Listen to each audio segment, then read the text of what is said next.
күңіренген күнде мұңаямды өкпелеймін кімге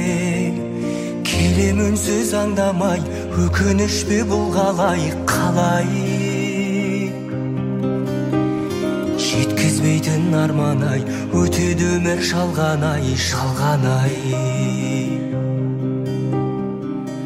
амал бар ма өмір осылай сынағына көнесің тағдырыңа ересің ай өте